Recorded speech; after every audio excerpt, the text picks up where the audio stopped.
Hi everyone! Welcome to my YouTube channel. For today's video ay magluluto tayo ng ginataang hipon.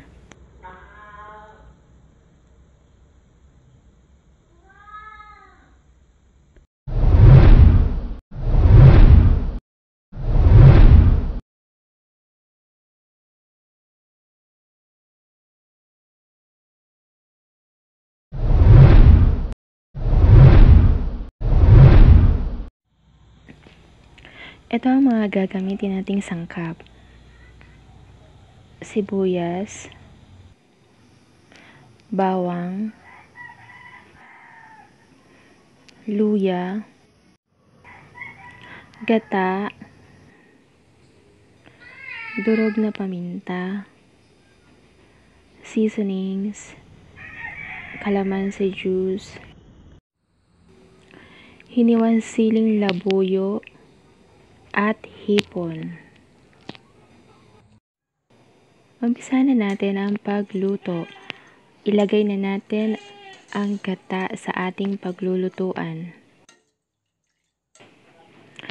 Lutuin lang natin ang gata. Kailangan natin itong halu-haluin para hindi luminaw at mamuo-muo ang ating gata. Lutuin natin ang gata ng mga 8 minuto. Habang niluluto natin ang gata, ilagay na natin ang hiniwang luya.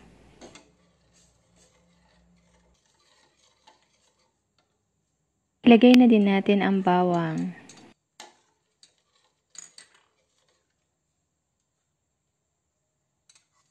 Ilagay na din natin ang hiniwang sibuyas.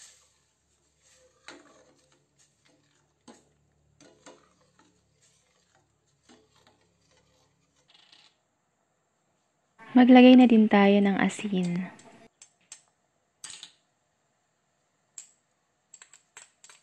Haluin lang natin yan.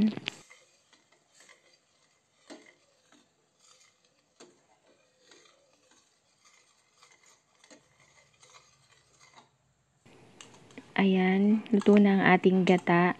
Ilagay na din natin ang hipon.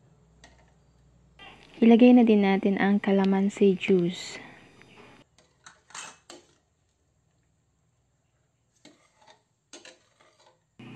Maglagay na din tayo ng durog na paminta. Takpan at lutuin natin ng 5 minuto.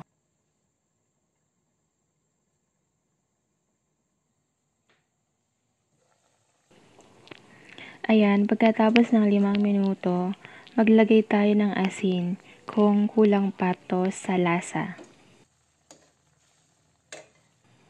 Ayan, haluin lang natin yan.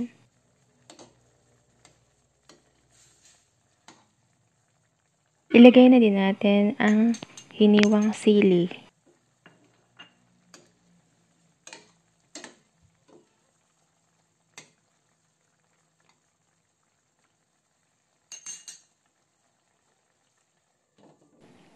Ayan, takpan natin at lutuin ng ilang minuto pa.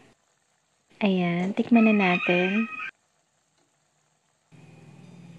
Ayan, luto na ang ating ginataang hipon. Tara guys, kain na tayo. That's all for today's video. Thank you for watching guys. Don't forget to like, share, and subscribe. And pakiclick na rin ang notification bell for more updates. Thank you and God bless.